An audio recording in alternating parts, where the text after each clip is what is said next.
हे गुरुदेव आपके चरणों में सत सत वंदन करती हूँ, शत शत वंदन करती हूँ, शत शत वंदन करती हूँ।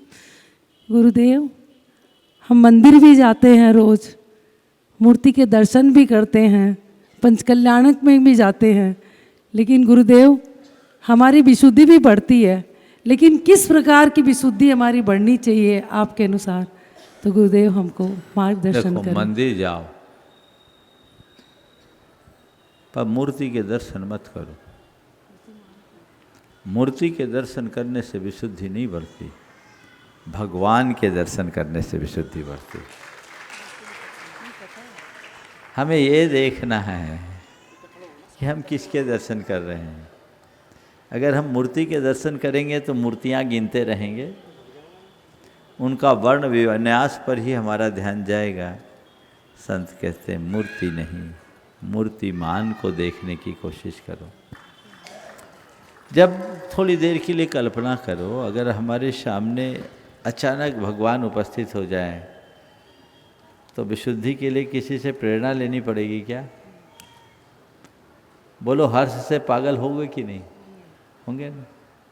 तो बस जब हम भगवान के सामने भगवान की उपस्थिति का एहसास करने लगे तो मैं उर रस ऐसो भयो मन रंग चिंता मनी लयो जैसे भाव आने चाहिए।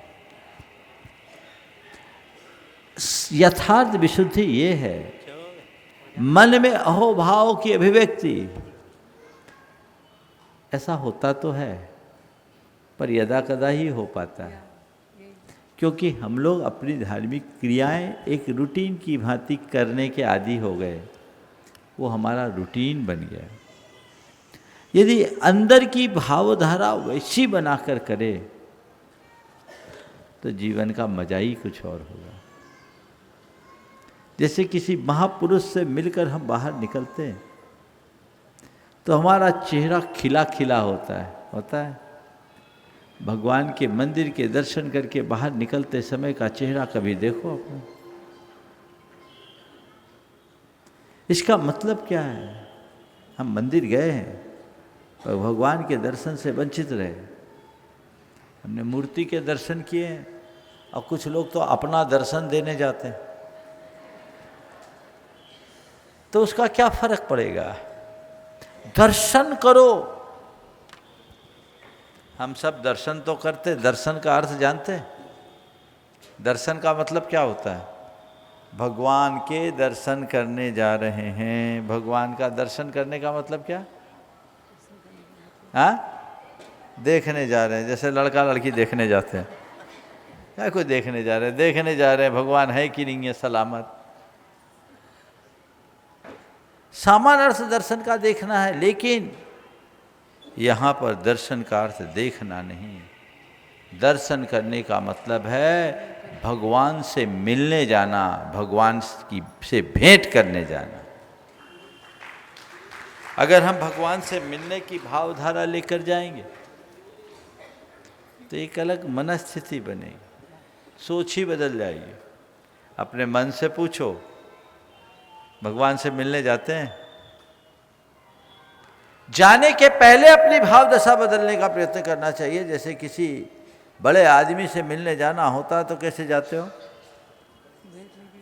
पहले से अपना मानस तैयार करते हो, उसके पास जाएंगे, क्या बात करना है, कैसे बात करना है, क्या प्रेजेंटेशन देना है। नपे तुले शब्दों में बात करते हैं। क्यों? क्योंकि हमें पता है वो बड़ा आदमी है ना। तो बताओ, भगवान से बड़ा कोई है? वो 3 लोक के नाथ है। मैं उनसे मिलने जा रहा हूँ। तो त्रिलोकीनाथ से मिलने के लिए जाते समय हमारी भाव दशा बदलनी ही चाहिए, तब आनंद आएगा। आज से प्रयास करो कि हम रूटीन से हटकर कुछ करें। रोम रोम हर्षित होगा। अद्य में छालितम गात्रम नेत्रे च विमलीकृते स्नातो हम धर्म तीर्थेषु जिनेन्द्र तव दर्शनाथ की उक्ति चरितार्थ होगी।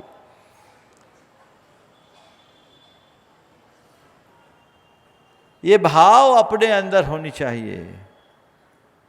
कुछ मत करो, प्रभु पतित पावन की विनती हम लोग भगवान को सुनाते हैं ना, उसके भाव को आत्मसात करना शुरू कर दो। देखो जीवन धारा कितनी बदलती। नमोस्तु गुरुदेव।